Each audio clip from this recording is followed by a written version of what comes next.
वृंदावन की पवित्र और हरी भरी भूमि पर एक दिन बाल रूप में स्वयं भगवान कृष्ण अपने प्रिय सखा ग्वाल बालों और गायों के साथ वन में चराने गए थे। यमुना जी की ठंडी हवा बह रही थी, पेड़ों पर पक्षी मधुर स्वर में गा रहे थे और कृष्ण अपनी बांसुरी बजाते हुए सबको आनंदित कर रहे थे। ग्वाल बाल कभी दौड़ते, कभी खेलते, कभी कृष्ण के पास आकर हंसते।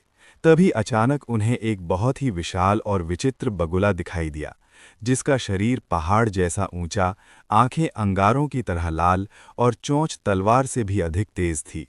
वह कोई साधारण पक्षी नहीं, बल्कि कंस द्वारा भेजा गया भयानक राक्षस बकासुर था, जो कृष्ण का वध करने के लिए आया था। ग्वाल बाल उसे देखकर डर गए और कृष्ण के पीछे छिप गए, पर कृष्ण शांत खड़े मुस्कुरा रहे थे, जैसे उन्हें सब ज्ञात हो। तभी बकासुर ने बिना देर किए अपनी विशाल चोंच खोली और बिजली की गति से कृष्ण को निगल लिया। ये देखकर ग्वाल बाल रोने लगे और गायें व्याकुल होकर रंभाने लगीं। पूरा वन शोक से भर गया, लेकिन बकासुर को क्या पता था कि उसने स्वयं परमात्मा को निगल लिया है। जैसे ही कृष्ण उसके गले के भीतर पहुंचे, उनका दिव्य तेज सूर्य के समान फैल गया, जिससे बकासुर का गला जलने लगा।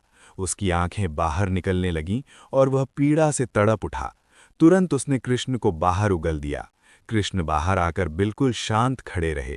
अब बकासुर क्रोध से पागल हो गया और अपनी तेज चोंच से कृष्ण पर प्रहार करने दौड़ा। उसके पंखों के फड़फड़ाने से तेज हवा चली, पेड़ हिलने लगे और धूल आकाश में भर गई। ग्वाल बाल दूर खड़े भय से ये दृश्य देख रहे थे। तभी कृष्ण ने झट से उसकी दोनों चोंच पकड़ ली। बकासुर छूटने के लिए पूरी शक्ति लगाने लगा। कभी ऊपर उड़ने की कोशिश करता, कभी पंखों से वार करता, पर कृष्ण अडिग रहे। उन्होंने धीरे धीरे उसकी चोंच को दोनों दिशाओं में खींचना शुरू किया और एक ही क्षण में उसकी चोंच को बीच से ऐसे फाड़ दिया, जैसे सूखी लकड़ी टूट जाती है। बकासुर जोर से धरती पर गिरा और उसका अंत हो गया।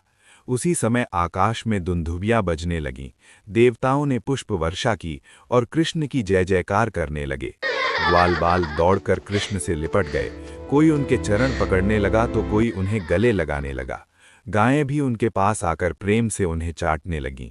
जब सभी वृंदावन लौटे और माता यशोदा तथा नंद बाबा को ये समाचार मिला, तो वे पहले घबरा गए, पर कृष्ण को सुरक्षित देखकर उन्हें हृदय से लगा लिया।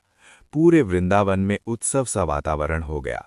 इस लीला से हमें ये शिक्षा मिलती है कि जो सच्चे मन से भगवान पर विश्वास करता है, उसकी रक्षा स्वयं भगवान करते हैं और अहंकार तथा अधर्म का अंत निश्चित होता है।